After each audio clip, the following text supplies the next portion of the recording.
Aha. Excellent.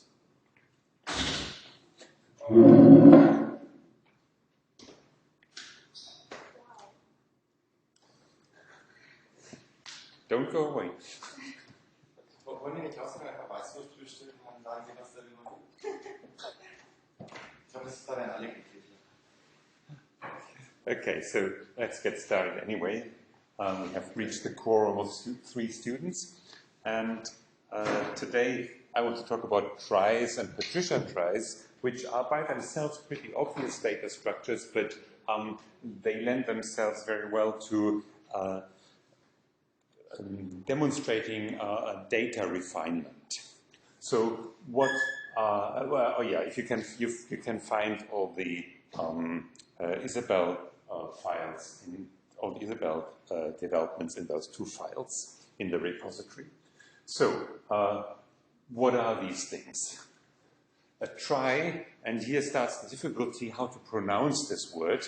The thing was coined to resemble the word retrieval, and so it's supposed to be pronounced tree, but of course that leads to endless confusion if you pronounce that word tree in a data structure lesson, so I'll pronounce it try. So what's the idea? The idea is that the search keys are lists, and that rather than considering the whole search, the whole key all the time, you just consider one element of the list after the other. And that means when you're in a particular node, you then look at the next element in your list, and then you branch to the respective subnode that corresponds to that element of the list. So the elements could be ASCII characters, but they could also just be Boolean values. And here's a simple graphical example of a try where we use as list elements letters. And each node branches according to one letter. So here we have one subtry with where the list starts with A, and one subtry where the list starts with C. These are also called prefix trees sometimes, which is a very nice descriptive name, because they, when you go along the branch of such a prefix tree, you really read the prefix of some string character by character. And what do we have as the next one? Here we have L, and here we have N, and then we have another L here, and then a leaf, and then we have a D here, and a leaf, and what's the C? Well, after the C comes an A, and then we have 2 alternatives, an N and an R. And the boxes are supposed to be leaves, and everything else is internal nodes, and this prefix, this try stores words, and so this stores the words all, and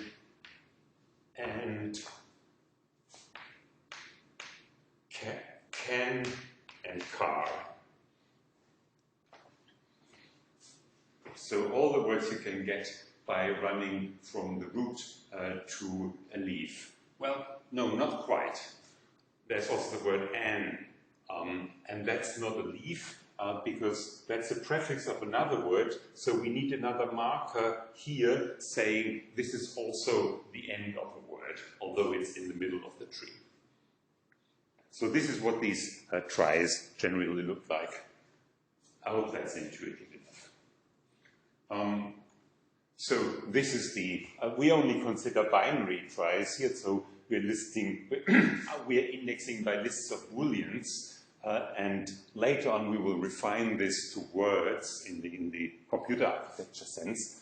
So here a try is either a leaf, one of these square boxes, or it's a node that contains an indication whether this is also an internal terminal node. So that means like here we have put a circle around it, then this marker here is true, and of course it will have to contain it also contains pointers to 2 subtrees, subtries, and the convention will be that this one represents the bit 0, and this one represents the prefix 1, or true and false, left, true, right.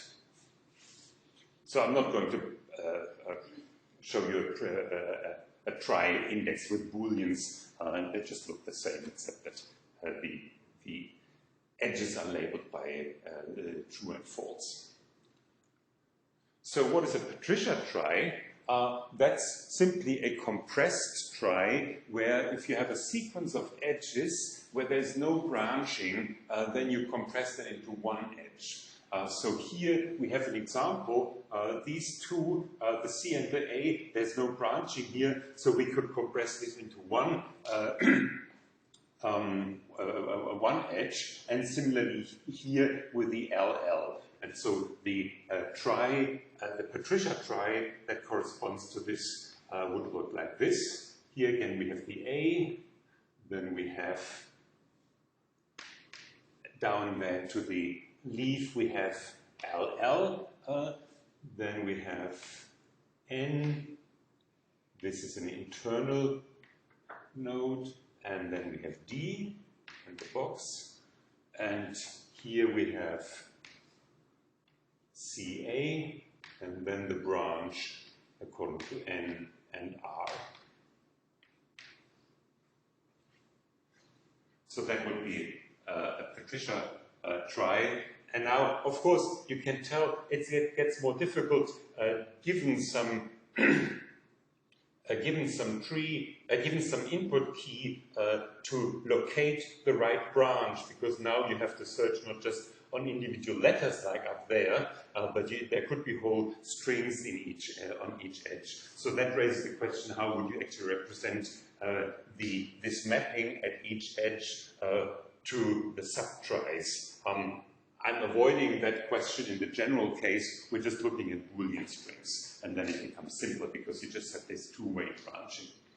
So,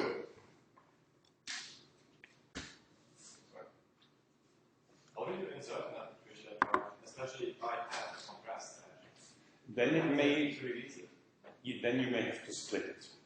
Yeah.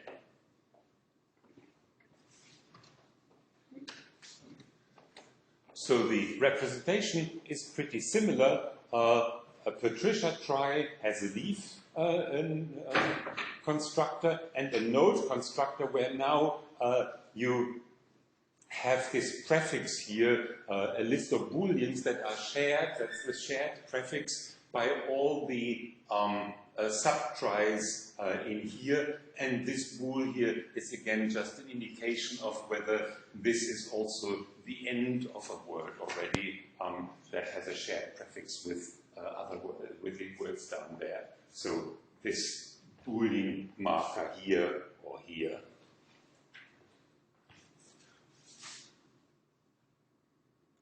Yeah, and the name is really weird.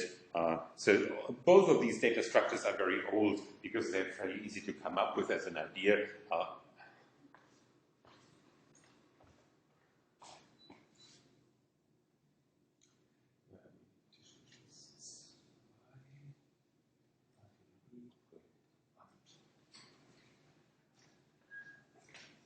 Great, now it doesn't come back to life. Oh no, it does. Yeah. It just takes a moment.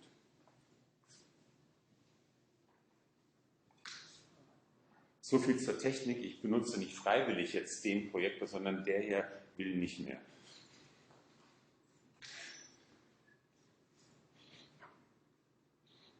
Vor ein paar Tagen hat er noch zumindest gesagt, kein Signal. Heute Morgen ist er gar nicht mehr angegangen.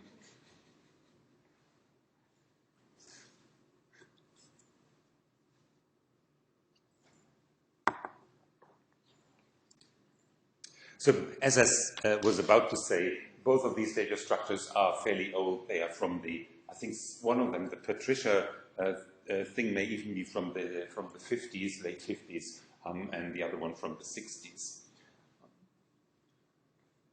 So I think they were, I'm not sure whether they were independently reinvented or invented. I suspect so.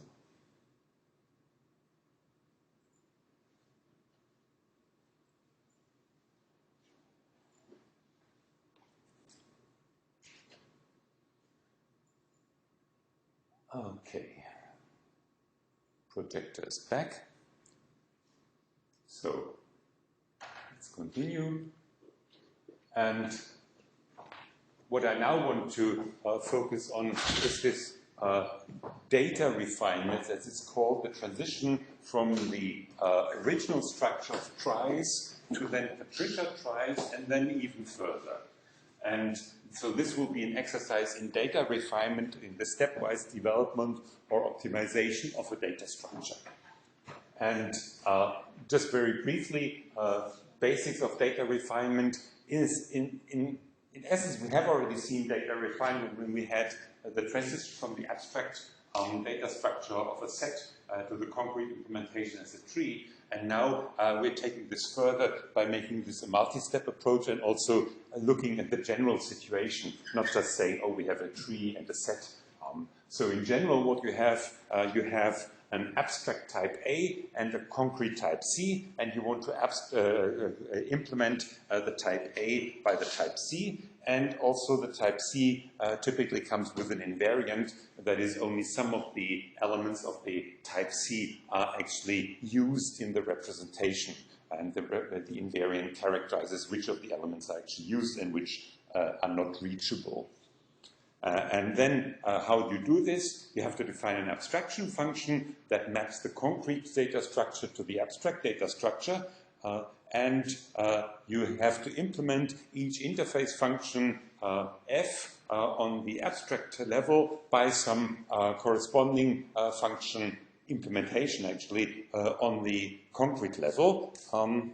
And then you have to prove for each function on the concrete level that it implements the abstract function, and this is the general property that you have to prove, that if you have an element of the concrete data structure that satisfies the invariant and you operate with some operation f on that concrete element and then abstract it to the abstract level, then that's the same as first abstracting the data structure and then operating with the abstract function on it. So that's the general commuting diagram that you have here. If you have the A level and the C level, then it shouldn't make any difference whether you first have a concrete representation and operate on it with f and then abstract it with our abstraction function, or whether you first abstract it and then operate on it with the abstract operation. And we have to show that each operation preserves the invariant, does not lead outside this subset of elements that the invariant carves out. And this is a special case, writing it like this, because the function f may have multiple arguments. Here we've just assumed it's just got a single argument, the data type in that we're implementing, but it'll typically have other arguments as well. And also the function may return values that are not of the type that you're trying to implement. Here we are assuming if you apply the abstraction function to the result of the operation, that means we're assuming that the operation delivers something of the abstract type or here the concrete type, and not some auxiliary value like a Boolean. But you can specialize this law, so if the result of the function f happens to be, say, a Boolean value, then of course you don't abstract here, you just get rid of the abstraction function. You just say, oh, the Boolean value that you get out of the concrete implementation must be the same Boolean value that you get out of the abstract function applied to the abstracted data structure. So this is the general blueprint that you have to follow when you prove that such a refinement step from an abstract to a concrete data type is correct. And when I say abstract and concrete, that is a relative term, so concrete does not necessarily mean it has to be executable. There's no question of executability here. You can do that on any level. It may still contain mathematical concepts that are not directly executable, but the aim, of course, is that you may do this multiple times, and eventually you get something that's concrete enough that you can just export it to a programming language. So you may need these multiple refinement steps in order to reduce the complexity. It's always tempting to go in one step from the abstract to the concrete type, but if the gap, the conceptual gap is big, then these proofs tend to be difficult, and then it's better to go in several smaller steps. So that's the general idea, and now we come to the concrete example of our tries and Petrusha tries. And the try, well, this was the definition of the data type, just with a leaf and a node, where we just have this marker where this is also the end of some prefix, and then the two subtries. And so how are the isin function defined? Well, it's pretty easy. So if you have a key string, so it's a string of booleans, a list of booleans, and you're checking whether something is in a leaf, well, that's always false. The leaf represents the empty tree. So if you're checking whether it's in a node, then you have to just see, well, what does this key string look like? If it's the empty list, then you have to return the boolean value b, because if b here is true, that means this node is also the end of some key sequence, and you have gone down to the keys, you've exhausted your key sequence here, it's empty, so really this is the b that you should be returning. If the b here is false, of course, then you return false, because it means you have a key sequence that ends in an internal node that was not, is not marked. So this is the end of the journey. If, on the other hand, you haven't completely looked up all the keys yet, all the elements, so this is a non-empty list here with the first element k and then the remainder x. What you do is you recursively check whether x, the remainder list, is in, well, and now you have to make a decision. If the key here is true, then you take the right branch. If the key here is false, then you take the left branch.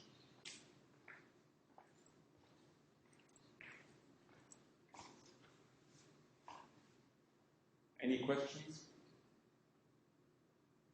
No. Then let's assume that one is understood. The insert function is similarly easy. Let's just do maybe one case of the insert function. Let's just look at it on the breakdown. Oops, that's not what I wanted. So let's just look at the last case here. The insert function takes a key list and wants to insert it into a node, and if the key list is non-empty, well, what you do is you definitely have to insert that key into a subtree. That node that you've got here is not affected because the key is at least one bit longer, so you keep that node B, and then what you apply it to a pair of subtrees, and the pair of subtrees consists either of the left subtree and then you insert into the right subtree with the remainder sequence ks, or the other way around. And of course, into which subtree you insert, that depends on k, the first element of your key list. So you just, the key list dictates into which subtree you go down into.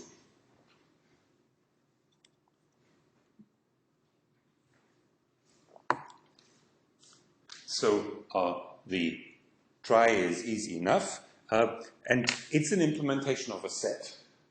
So we have to prove that it satisfies the property that we had here. We have to prove that under the assumption of the invariant, there is no invariant on the try, so this is trivial, we can just drop this. But we have to prove this.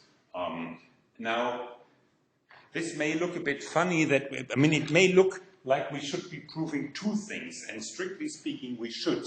We should have an abstraction function, and we should have an is-in function and an insert function.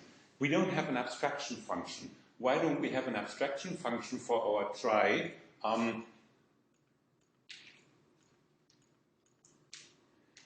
Because the is-in function doubles as an abstraction function. If you look at the is-in function, what is the type of is-in? The type of is-in for the try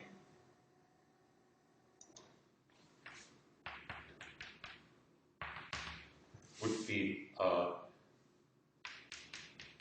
try to bool list to bool. And what should be the type of an abstraction function? Pretty similar. It should also take a try and then give us back a bool list set.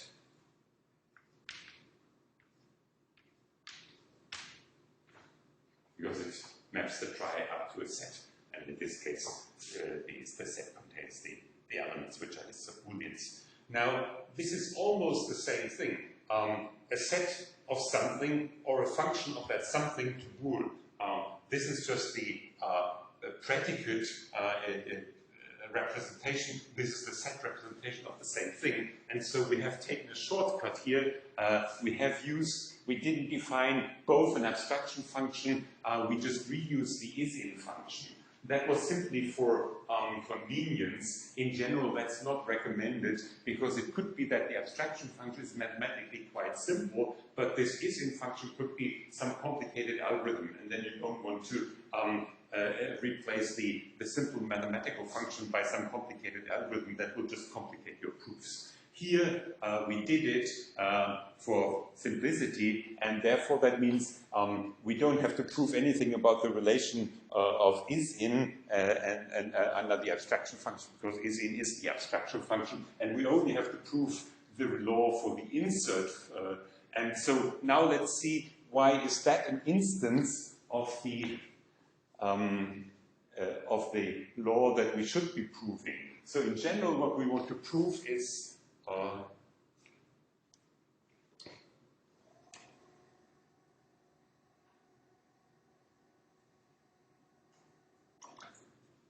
in general, ignoring the invariant, it's that the abstraction function applied to the operation, let's fix that to insert, of AS in T should be the same as, so this is the, as the abstract function. Well, what's the abstract function? The abstract version of the inferred function is just the union operation with a single element. So on here we have the union of AS union with the abstraction of the T.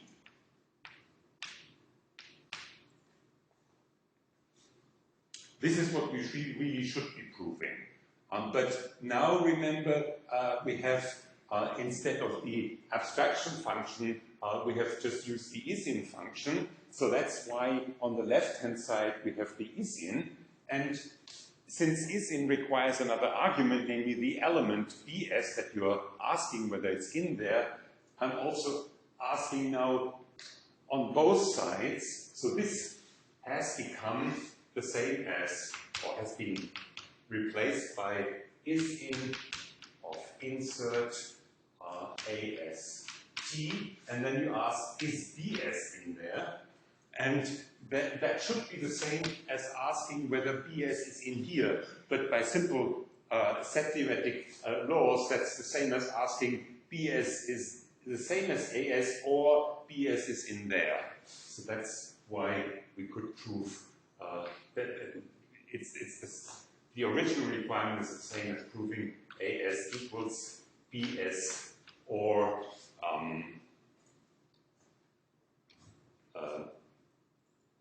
BS is an element, is in TBS. So this rather ad hoc looking law is just a slight variation on what we should be proving according to the general data refinement idea. So this is easy to prove. Now, Patricia tries, and relating them back to tries. So we have a data type definition with the leaf node and a node that contains a prefix, the shared prefix of everything in that subtry, and then a marker. Is this also the end of some prefix? And then the two subtries. So the is-in function is fairly easy. Let's just look at. No, I think I don't have enough time to look at all these functions. So let's just look at the not the is-in function, the more interesting one, the insert function, because we didn't do that. There was a question about how the insert function works early on, and so we can answer that question by programming the insert function. So we use an auxiliary function called split, and split takes two lists and gives you back three lists. And what's the specification? It should work so that the ZS is the longest common prefix of x's and y's, and the x's prime and y's prime is just what is left of x's and y's after you remove that longest common prefix. So example would be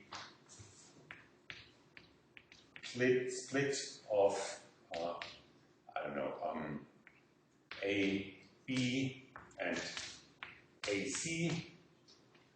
That would be the triple A, which is the longest common prefix, and then the remainder B and C. And this is the auxiliary. I mean, it's easy to program that. I don't want to show you that. And we're going to use that function in performing the insert operation on the tries. So, how does that work? Well, yeah, it's a bit much. We will just look at one case, but let's just consider how it works for that subcase. So we now have a function insert P on the Patricia level that takes, and we focus on the case where it takes a node of some prefix and then some indication whether we're also at the end of some string, and then two subtrees L and R. And we're inserting something. Now let me get this right. Yep, here we are. The insert takes what we're trying to insert comes first. So this is KS. And any suggestions what we start with? What do we do?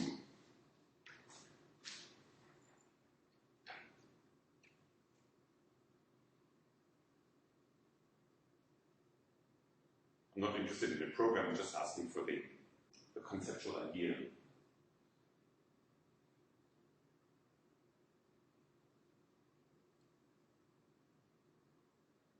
Yeah.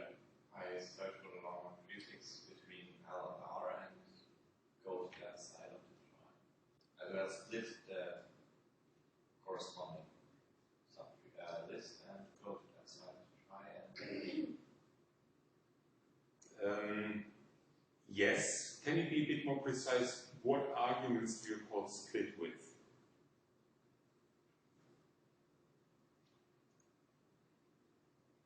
KS and R. L. That's a tree L. But the list can have. Pardon? The list can have. There are very many lists in L. So, I mean, what do you mean by the list in L? But L itself is a try.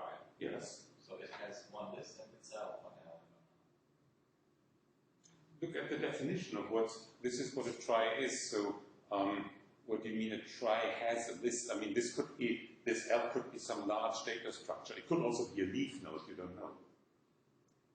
Okay, I assume it's not a leaf. Ah, no, you shouldn't assume that. I think you're just being too complicated. Split is okay. KS is also okay, but what else? Sorry.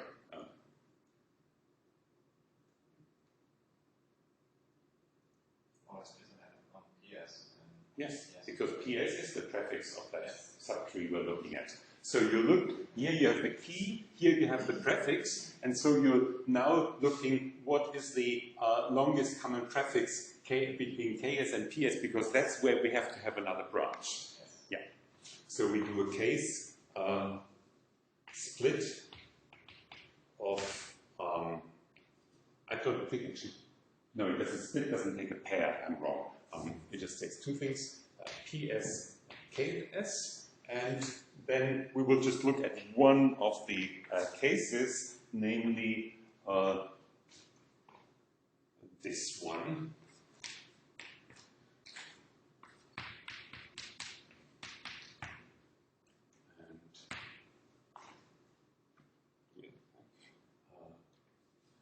No, that's the wrong.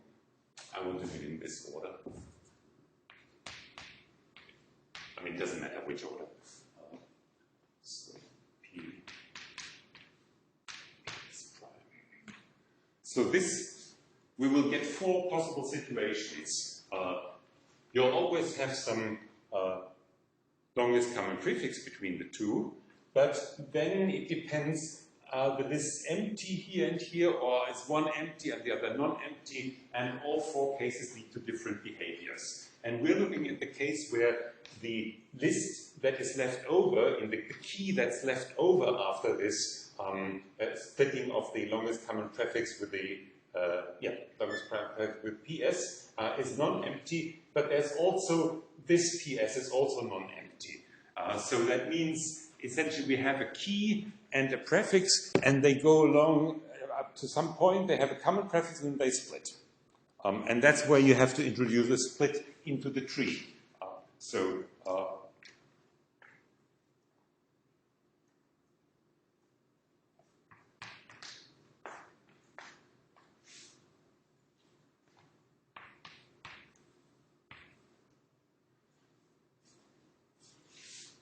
what's the prefix of that new trie that you're creating?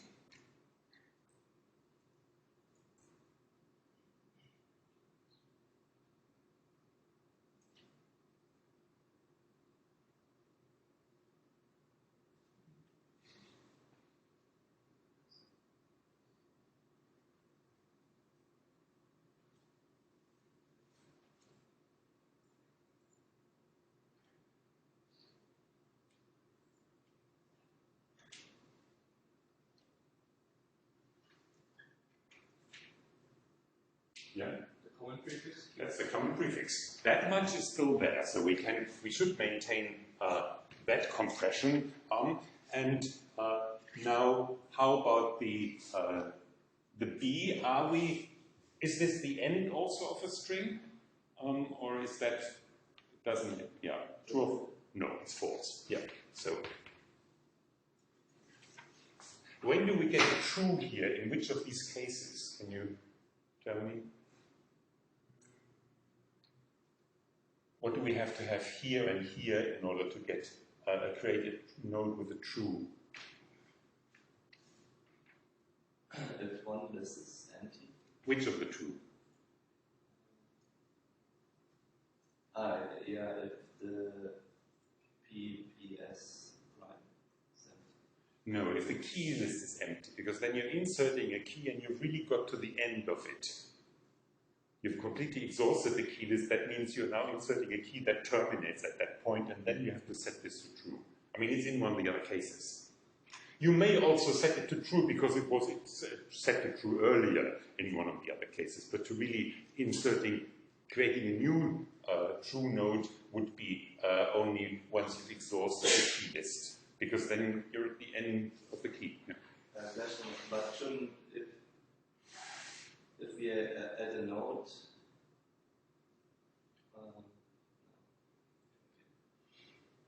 I mean, that's always, this is really the character says we have inserted some key that terminated here, so to speak, with this prefix. And then, well, here we have an if then else. And what do we branch on?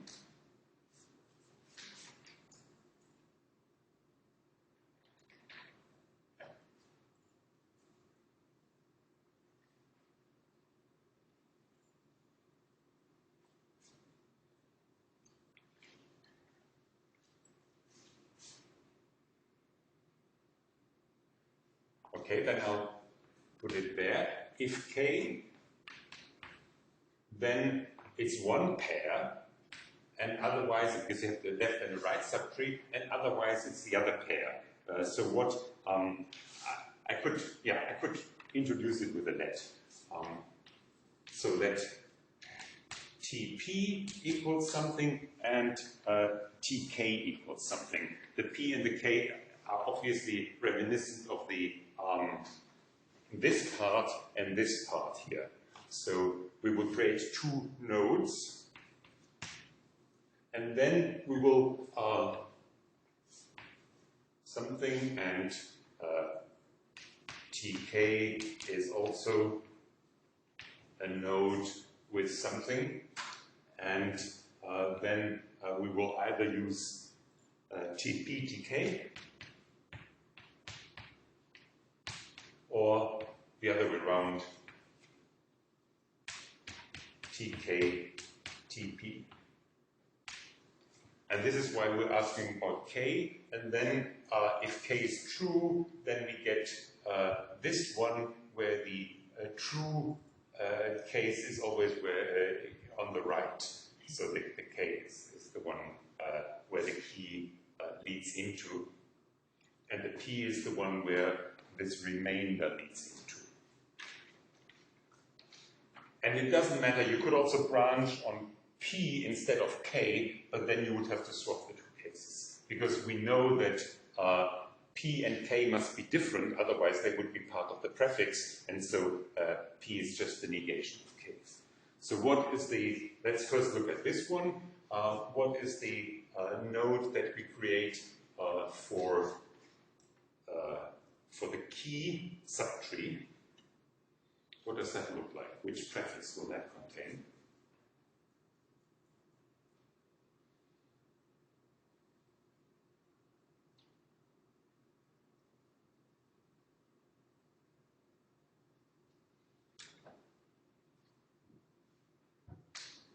Yeah. QS and K. QS prime. We have the K is gone because that's used as a branching bit. So it's KS prime. Then true or false here? I'm not sure myself.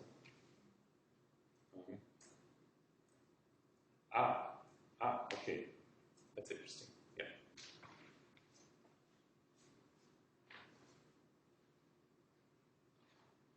I'm surprised actually.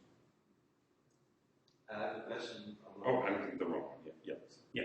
With data structure, are we always storing the longest common prefix, or are we storing the whole prefix? Because I thought that we should store Q as K and Q as K.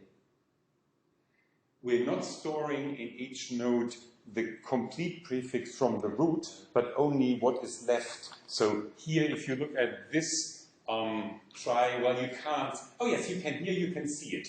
See, we have LL only. Yeah, okay. And not the A. Misconception about the data structure. Yes. So that's why it's only KX prime. And here, yeah, what do we have when we are, it's actually not difficult. If we have, after we have come to the end of KS prime, we've come to the end of the key. That means we have inserted a key. That means what should we have here, true or false?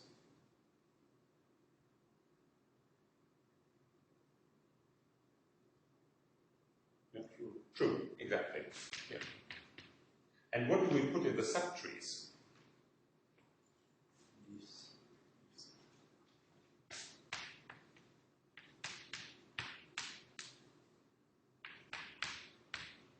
And here, of course, it's similarly, the prefix is PS prime.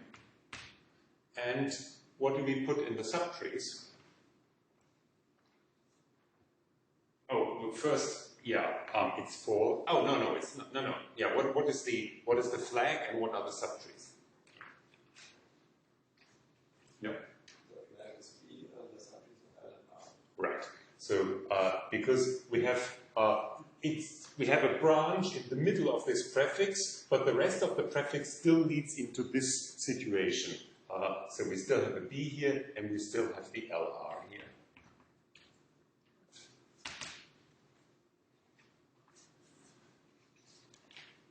Now, and then there are all the other cases, the 4 other cases. Now, I'm not going to go through all of them, but it's a good exercise in getting things wrong. So if you write this down the first time, there are invariably things that you get wrong. But we can prove that it works, or once you've got to it corrected, then you can actually show that it works correctly. But you need an abstraction function for that to relate the Patricia tries back to the original tries. The abstraction function is fairly easy. The leaf nodes are just mapped directly onto each other. And if you have a Patricia node, it's mapped to a try node, and recursively the subtrees are mapped. And you then afterwards apply a function prefix try to it, which I'm not showing you. It just takes the try and puts this prefix list in front of the try. So essentially what it does, if you look at this example here, in this example we have here the LL, and then you would first convert the subtry here, which is just a leaf node, and then you would put the LL in front, which is just means you put this long sequence of single edges in front of the try. So it's just an auxiliary function that produces a sequence of edges, each with one element of PS. So I'm not showing you that. And then you can show that the is-in function correctly implements, it's correctly implemented, and the insert function is also correctly implemented. So this is now really this is the way it should be. But now we come to the last step, and this is the most interesting one of them, where we now focus on a specific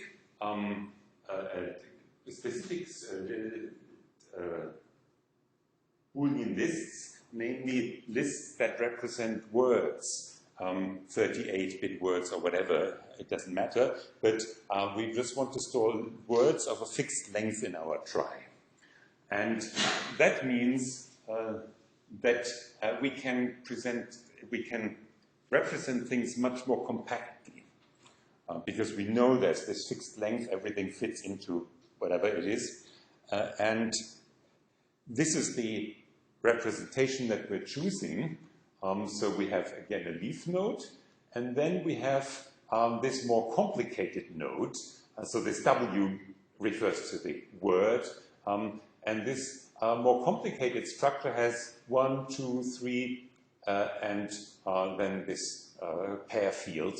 So it's got first 2 words, and then the Boolean and the subtree we're used to. We understand what they are. But what is this? This has something to do with the prefix. But now we're representing the prefix compactly in one word. And we're now doing something that you had misunderstood. Namely, we're now representing the whole prefix. Since it's one word, it doesn't matter whether we just represent some of the bits or all of the bits of the prefix. I mean, it takes the same amount of space. Because in contrast to a list, a word always has a fixed length. And so we can afford the luxury of representing the complete prefix. Now, I'll give you an example of what this looks like, what these 2 fields are supposed to look like.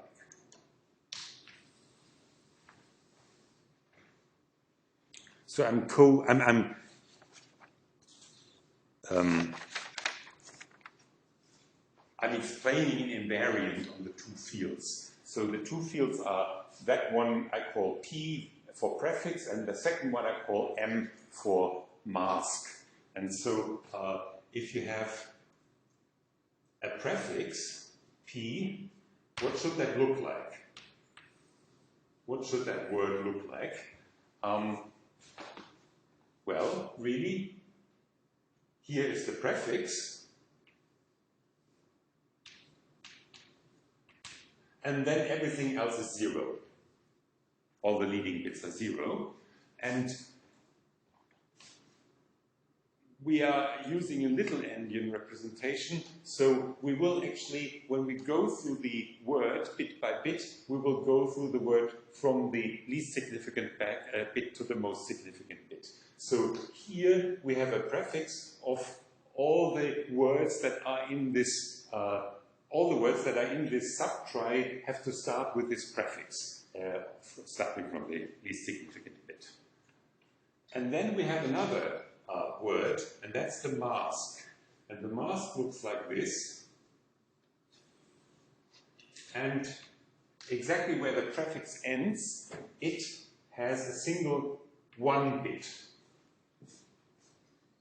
And then it's 0 everywhere else. What is this single 1 bit? That's the branching bit.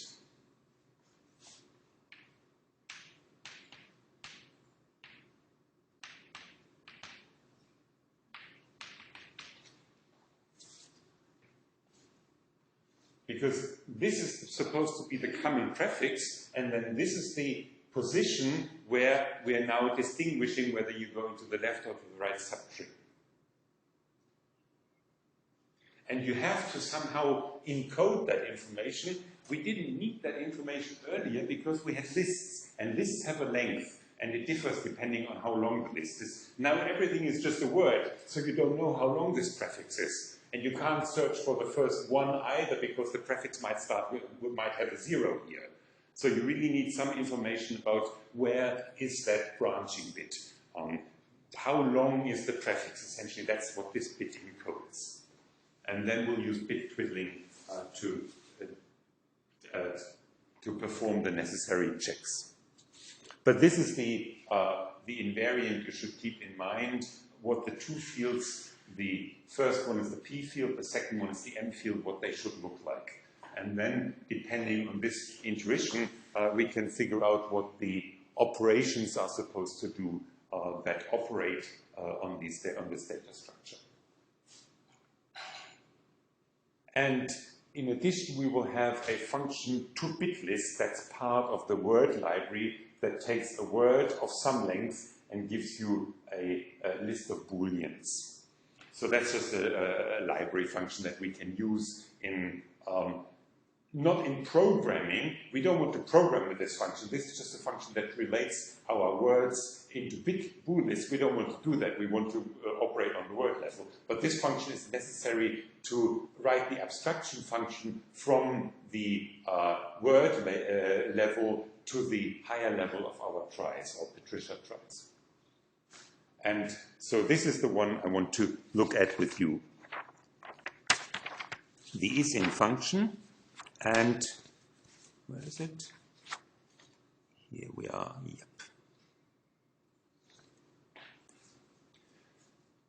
Yeah, of course nothing is in a leaf. And in a node, the structure looks like this. If you want to check whether some key, which is also a word, is in this node representing some subtri, well, first you have to check if B is true, so that means you're also at the end of something here, then you just compare the key with the prefix. Remember that we're always storing the complete prefix. And so that means if we're at an end here, if B is true, then we can just compare the key with the prefix, and if they're identical, then obviously you have found that the key is in the tree, and if they're not identical, it's not in the tree. So that's the easy case. And now we have a more tricky case distinction. We say if this key matches the prefix described by this pair of words P and N, as you can see them on the board there, then you're okay, the prefix is still matching, and then you search with the recursive call here with the same key, so the key doesn't change. You always have the full key, you never chop anything off, and in correspondence to that, the prefix is always the full prefix, and you don't chop things off the prefix. And then you have another auxiliary function, go left, that decides, based on the mask and the key, whether to go left and the right. This is where you use that branching bit to look at one bit of the key and then decide, depending on that bit, whether you want to go left or right. And of course, if the prefix doesn't match, then it's just false. The key is not in there. So I want to look at the auxiliary functions go left and match prefix to explain why this word level representation is actually very efficient. You can write these functions quite nicely. So let's first look at go left. That takes, what does it take? The mask and key. And you now want to decide, well, you want to decide, is the bit indexed by this one in the key, set in the key, or is it not set in the key? How could we check that? Any suggestion what kind of bit twiddling we do? Yeah? If we do an add, and then we can check for 0 or not 0.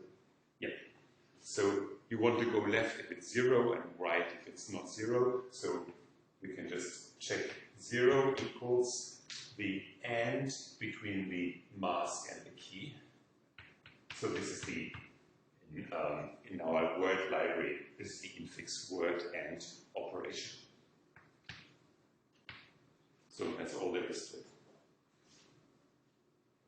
All the other bits are just ignored. I mean, they're just set to 0 by the end, and you're focusing on this one bit.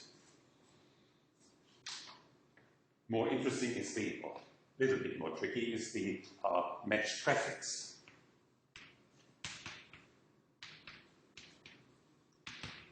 That takes the mask and, sorry, the prefix, the mask, and the key.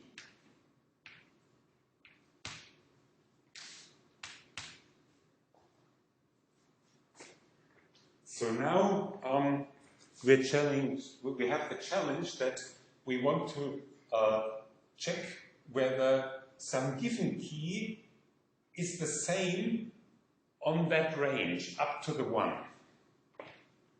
So any idea how bit twiddling can achieve that? So we have to use both P and M. In the end, of course, you want to compare with P, but you want to make sure that you only compare those bits below the 1.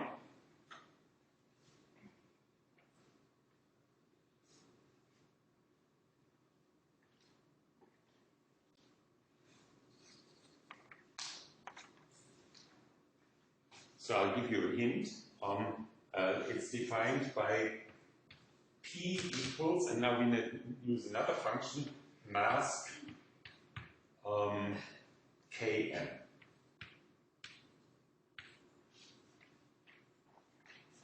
So what, in order for this to make sense, what is the effect, what should the effect of this masking function be? I'm not asking how to implement it, but just what should it be doing?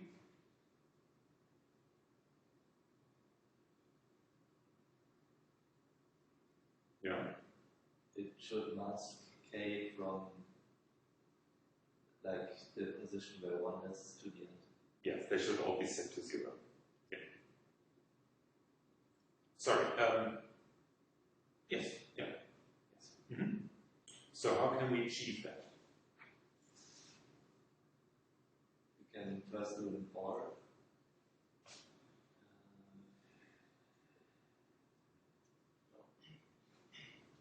This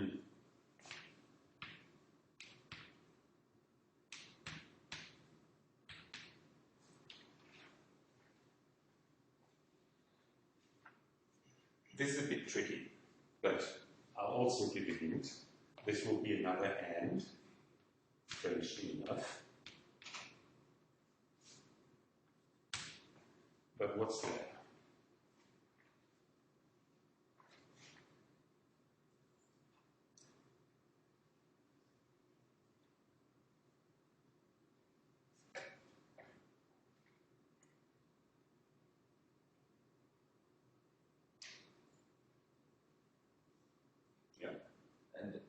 My idea was just that we do an XOR and then we mask off the non-bit label. We can't, I think I would prefer to take this offline. I'm not sure that it would work. So here we have something that does work, but you just need to fill in that bit, not bit, that word. And of course, it has to be something with n. We haven't made use of n yet. Yeah? Can we subtract 1 from n? Yeah. Because what happens if you subtract 1 from n is that this turns into a 0 and all of these turn into 1s.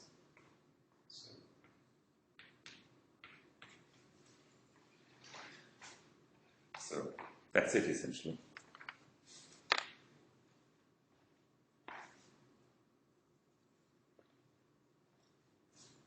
And it's at this kind of level that you need to work. Now, the correctness theorem is in blue, but I haven't actually proved it yet, or rather, I have proved something, but I've also got a number of sorries in there yet in my proof, so this is definitely work in progress. So it looks like this, that the is-in function on the word level is the same as the is-in function, oops, what's this L, some other is-in function, and you have applied an abstraction function from the word level to some other level. So what's happening here is, and you can't use the original K, you can't just use the bit list. So this is on this level here we are using words, and here we're using Boolean lists, bit lists. And the abstraction function abstracts from one to the other. So this is a trie that we get out of Patricia trie. That's the abstraction of our word level trie. And this is also an abstraction where we abstract the key. So we have actually two things to abstract here, not just the data structure, but also the key, because the keys have now been encoded as well into words. But here you have to use a reverse function as well, because of the fact that this depends because of this arithmetic operation, the n-1, of course it depends on the fact that we have a little endian representation, and therefore we have to reverse it. Now, what is this is in L? The point is that we're using an intermediate version of Patricia tries, where the nodes contain complete prefixes. So, this is the original Patricia trie, and the version that we're using here in the middle to get from the word level to the abstract Patricia trie is one where we always have the complete prefix in each branch. So here we wouldn't just have LL, but we would have all there. And here we wouldn't just have can, we just wouldn't just have the N, but we would have the complete prefix can there. And that corresponds to the fact that here we are always carrying the complete prefix around with us. If you were to drop that idea and you say, oh, we have just the prefix that's currently relevant and we zero out the rest, that would make things actually harder. So it's just because the way things work on the bit level that we are using this complete prefix representation. But we haven't used that so far on the Patricia level, so we had to introduce this auxiliary level, and this is what the full refinement hierarchy looks like now. We have looked at this refinement step where the trie is implemented by a Patricia trie, and here we now are at the bottom level with a Patricia trie based on words, and in the middle we have a data structure that I haven't introduced yet, but actually the data structure is the same as this data structure, so it's the same type. It's just that we're storing different things in the prefix. We're storing longer prefixes, but the type definition doesn't change. The function definitions, of course, change. And I'm not showing you this intermediate level, I'm just showing you this level. And I'm showing you the whole hierarchy as an example of really the stepwise refinement process where you get rid of more and more, or you introduce more and more implementation detail. And of course, you have to know where you're heading. So the fact that you need these intermediate tries where you keep complete prefixes in the nodes, that only makes sense because you know you're heading for this word level representation where you're doing the same thing. And I would just like to also look at how to write out the invariant.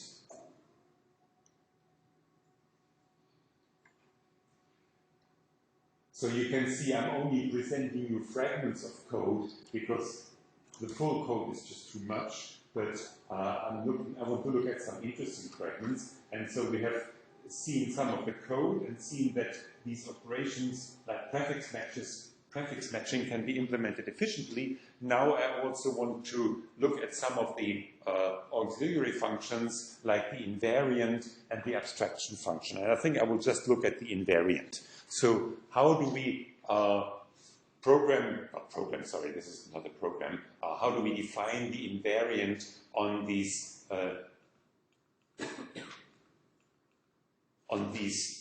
word level tries? Actually, it is. I'll show you. Yeah, this is the definition. So a leaf is always okay, and when is a node okay? Well, we introduce two additional or auxiliary invariants, invariant for the prefix and invariant for the mask, and then recursively the invariant for the left and for the right subtree. So the question is, what are these invariants? And we now have to formulate this intuition that we have about the bit level as a function, as a predicate on the prefix and a predicate on the mask. So let's first look at the mask, invariant mask.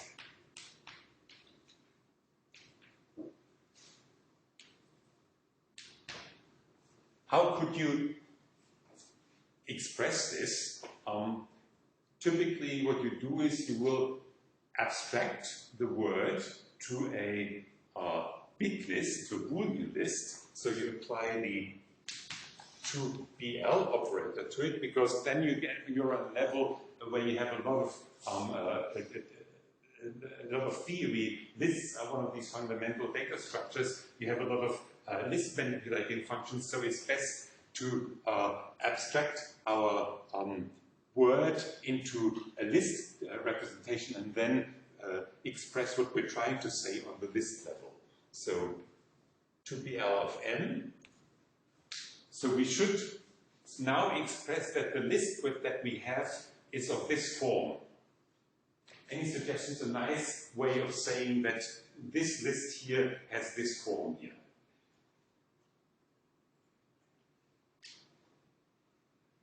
Yeah. Count true is one. Count true. Yeah, but we don't have a count true function. Think of some list library function that would give you this.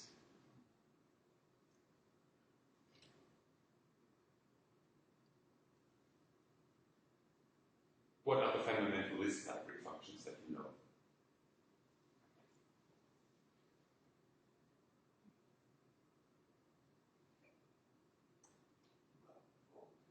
map doesn't help, fold doesn't help. There's another one. Filter, yep. So if you filter out all the false bits, there should just be a single true remaining. So I mean, this is not a unique, what we were suggesting is perfectly fine too, but I'm just showing how not to invent new functions, but use the library to program what you want. Well, not programming, fine. So, filter of 2PL of M, and the result should just be a single true bit. And what is the filter function? Identity.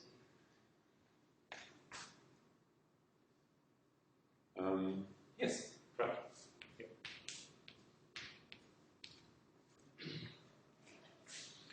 And so let's also look at the invariant for the inf-pref, which looks at the prefix, but it will also consult the mask.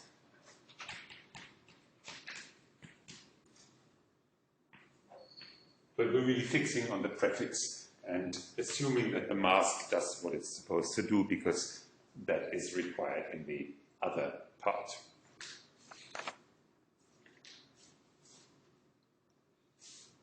And I will start out with let's finish this. Where are we there?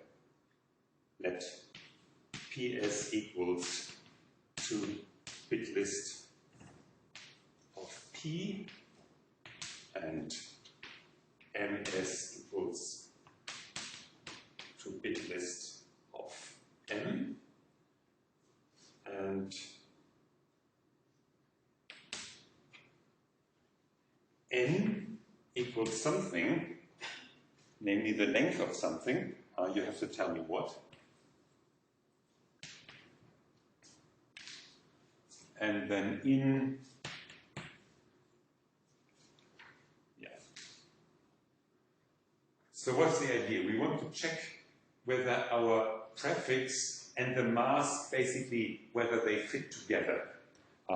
So what does that mean? It means that we don't want any, we just want zeros beyond the 1, and that's the only requirement. I mean, below this 1 here, any prefix can appear, but above it, there should only be zeros. That's what we're trying to express. So,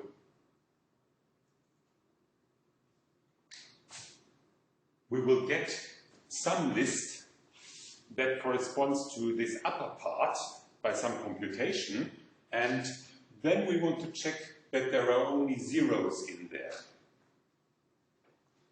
There could be multiple zeros, of course. So how do we do that?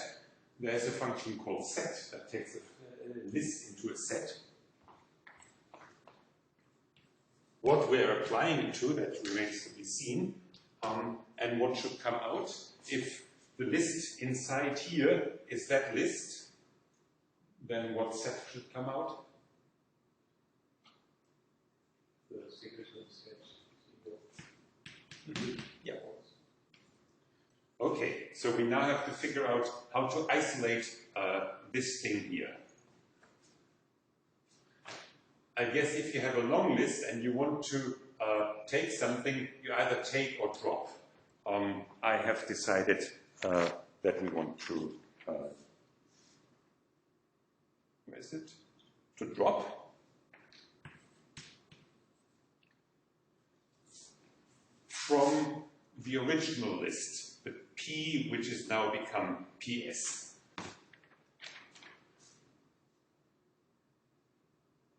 Oh.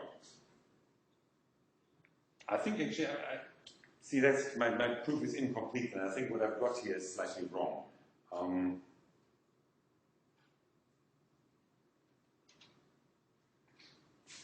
So if we drop something from, yeah, no, actually it's correct. Yeah. What do we want to drop from? Do we want to drop something from PS? Because PS is the 2-bit list of P, and so no. If we convert this into a bit list, then the least significant little bit will be at the end, and we want to drop something at the end. So I guess we should really be taking. This should really be a take rather than a drop.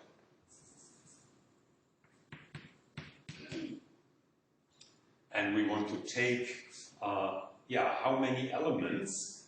Well, we need to figure out the position of that one, and then, is it one more element? I think n plus 1, I think we want to take n plus 1 of PS. And n should be the length of what? N is the length of this part here. The zeros be. I think either I'm now confused or I was confused when I wrote this down.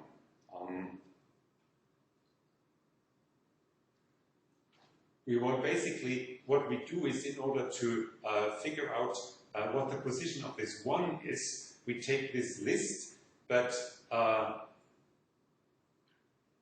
it's correct, yeah. And we drop all the zeros, and then we measure how long that remaining list is. So we start from the beginning, and there's a combination called drop while. But if you add plus 1, then you have to take while or not. We want to know the length of the first part.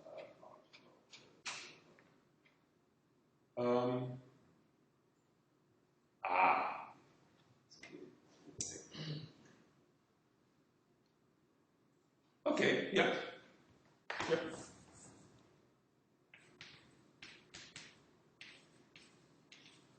Take while and lambda b dot not b of ms, and then plus minus 1, this should work out. But you can see, you can easily get into mistakes here. So don't treat the definitions that you see here. This is probably wrong, but when I eventually get the proofs to work, then I'll commit the right version. Yeah. I have a question if this is strong enough, because with this we don't know if the masking bit is at the right position. We only know that it's not like too far to the right, but it could be too far to the left. There is no wrong position for the masking bit. See, any... Oh, well, the only requirement for that these two things fit together, the only requirement is that this masking bit must be to the left of that masking bit over here, you must have only zeros. That's the only requirement. What's in there doesn't matter. And then also a question if this is strong enough, because if we are at a certain node, then we want that the end bit requires the depth at where we are. Well, the depth, you see, is variable, so there's no relationship between. You don't this branching bit doesn't move one by one, but it moves in jumps. That's the whole efficiency consideration.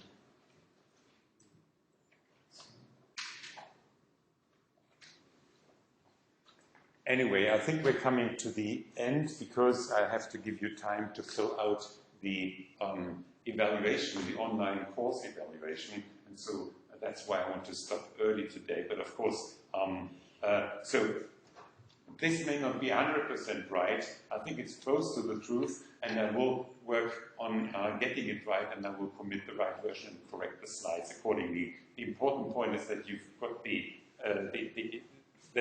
intuition of what's going on here. You had a question, or? Okay, so you're not quite sure whether this is correct. I think it's important that the child knows the masking bit, the branching bit is more to the right. So it's possible that I will need that. Yes, I don't want to rule that out. that the branching bit keeps moving to the left. Since I haven't done the complete proofs, and in particular I haven't done the bit twiddling parts of it, it's quite possible that I've missed that. Thank you. Yeah. And that may also answer your question.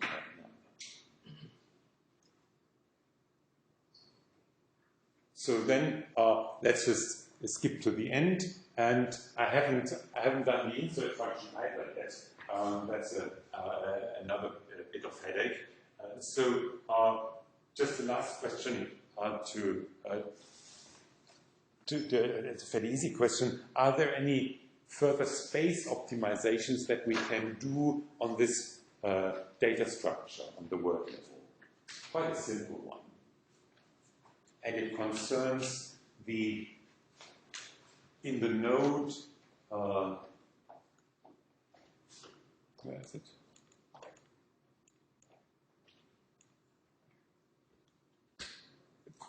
Think about this bit there. Is there any way we could get rid of it?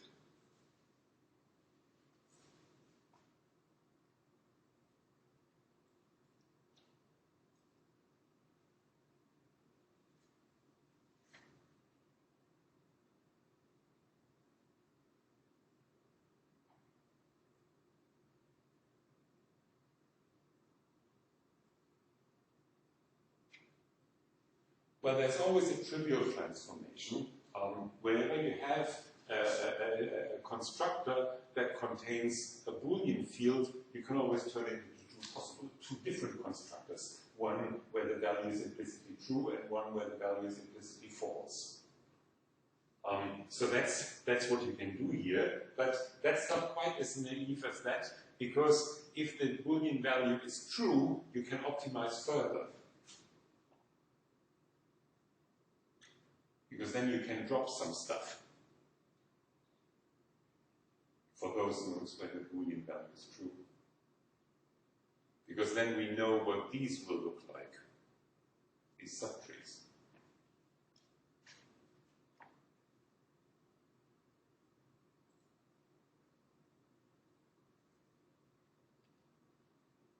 Because all words have equal length. So that means once you've got to the end, you really got to the end, there is no interesting subtribe, then these two will just be leaf nodes.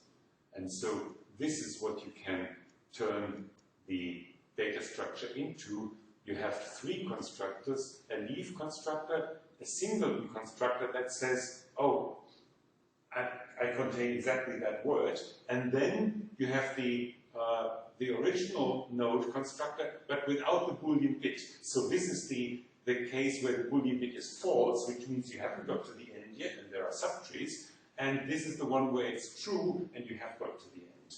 And they're all of the same length, that's the point. Yeah. And you also, for space optimization, couldn't you just change the mask to an 8-bit word, because you only need to represent 32 positions? Yeah, but the mask, if the mask doesn't look like this, then you can't pull these tricks. Yeah, you have to transform first. Yes, yeah. So that means but you lose some very speed. easy to prove that it's correct in transformations. Yeah, you could. I mean, but then you have to do that every time you do a lookup. You have to perform this translation. Yeah. Its running time gets slower, but space gets better. Yes, that's true. And you're saving a whole word, so you can. In fact, that's quite a substantial saving on this data type. So it's like almost a quarter or something. So indeed, yes. Oh well, hang on. And you're representing. I think because of alignment problems, you'll probably not save anything if you replace a word by it. It probably depends on how the compiler lays out the memory. It does, yeah. So that's why it's very difficult to make precise predictions on that without measurements. Okay, so the point of this lecture was really to familiarize you with this rather simple data structure, the trie and the Patricia trie, and then to to show you an example of a more sophisticated data refinement step where you suddenly represent things at the word level. And that's really all I wanted to show you today. And so you at least have 10 minutes for the course evaluation. So see you next week, or rather, you probably won't see me next week. Peter Lammich will take over for at least 2 weeks now, and I will come back after that. So enjoy the weekend.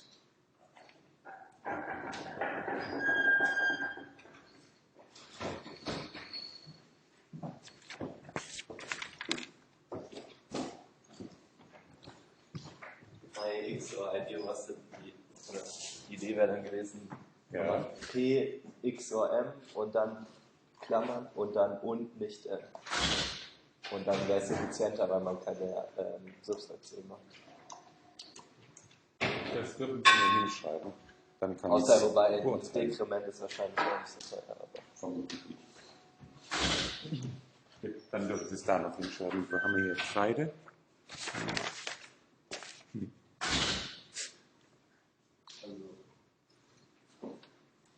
Und zwar hierfür, ja? ja. Aber ist es da so?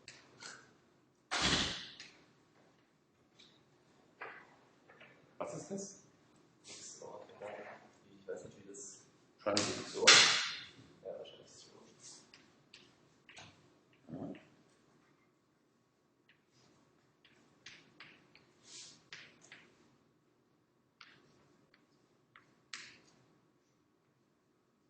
Das ist das bitweise Not. Ja, Ja. also Okay. Komplement. Komplement. Ja. Das Ganze.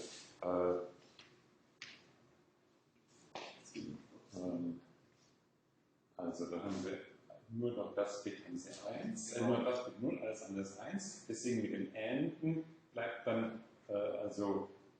Das Enden ist nur dazu da, besser noch umzusetzen. Weil, also XOR macht ja.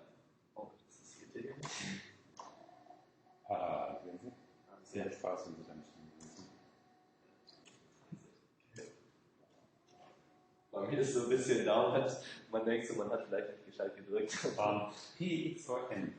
Das heißt, der Teil mit XOR mit 0 ändert ja gar nichts. Das hier bleibt, das wird alles 1 mit das XOR. Und hier wissen wir nicht genau, was Achso, stimmt, es gibt ja 1. Es gibt 1. Das ist natürlich blöd. Entschuldigung, nein. Was meinst du? 0, Nee, nein, das gibt alles. Ja, 0 ist 0. 0 XOR 0 ist 0. Ja, das heißt, es wird nur 1, wenn es verschieden Genau. sind. Also hier bleibt es einfach und wir haben nur das Problem, dass hier dann eine 1 steht und dann kann man das halt damit ausschmeißen. Also wäre meine Idee. Also es macht wahrscheinlich jetzt auch keinen großen Unterschied, aber. Und genau, das bleibt erhalten. Ja, richtig. Ja, ich glaube, das würde auch funktionieren. Okay.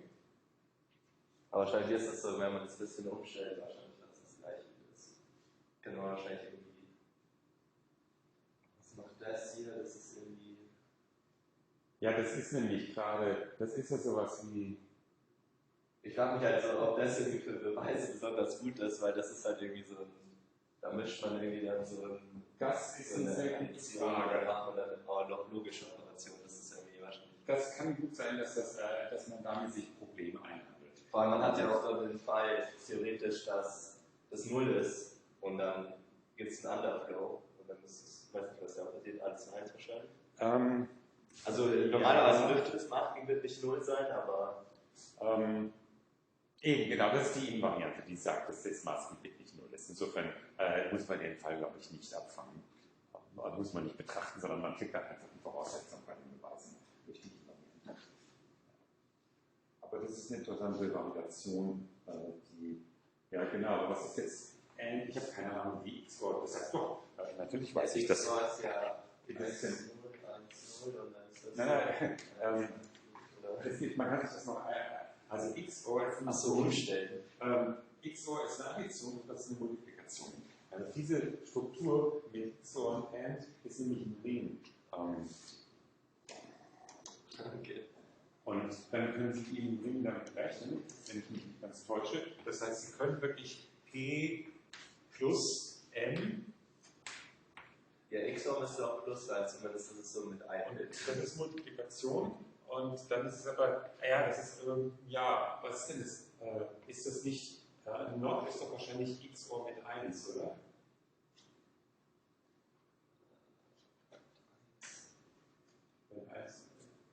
Ja, also nur.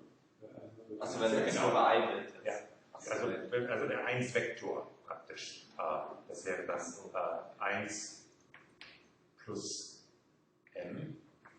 Und ich glaube, das müssen wir jetzt ausmultiplizieren. Ah, ja, okay. Ja. Dann kriege ich einmal p, das ist natürlich einfach nur p, plus p mal m, also das ist mal n, aber das bringt natürlich jetzt auch nichts, was ich da gerade mache. Das wird ja komplizierter damit. Naja, m mal m fällt raus. M mal m ist, das ist wieder m. Ja, genau. Ja. Und achso, da haben wir m mal a. Wir haben die p's, das sind die beiden p-Multiplikationen. Jetzt die m mal 1 ist m und dann haben wir m mal 1, das heißt, da haben wir noch ein m hier. So, da haben wir zwei, ist richtig. Und was ist jetzt XOR von irgendwas mit sich selbst? Das ist gerade 0. Das ist 0. Gut, das heißt, das fällt dann insgesamt. Ja, das ist aber natürlich auch nicht besser. Ja, das ist ja doch genau das Gleiche. Das ist fast. Nee, das ist nicht genau das Gleiche, aber deswegen wird wieder P. Achso, nee, das ist jetzt ein bisschen. Nein, das ist anders. Jetzt haben wir die Multiplikation zwischen P und M. Vorher hatten wir das XOR zwischen P und M und dann machen wir ein XOR mit P. Gut, also das hat sich nicht vereinfacht. Es ist nur wir haben die beiden Operatoren vertauscht. Aber das ist eine Operation weniger. Weil man das noch nicht braucht. Ja. Und dann, damit ist es echt billiger, weil hier hat man AND und hat man XOR und dann hat man NOT und hier hat man dieselbe Operation ohne das NOT. Ja.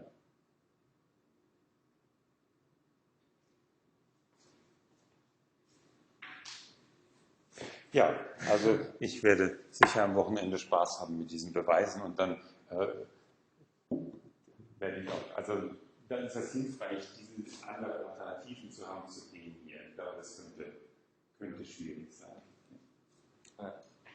Oder könnte unangenehm werden, sagen wir es so.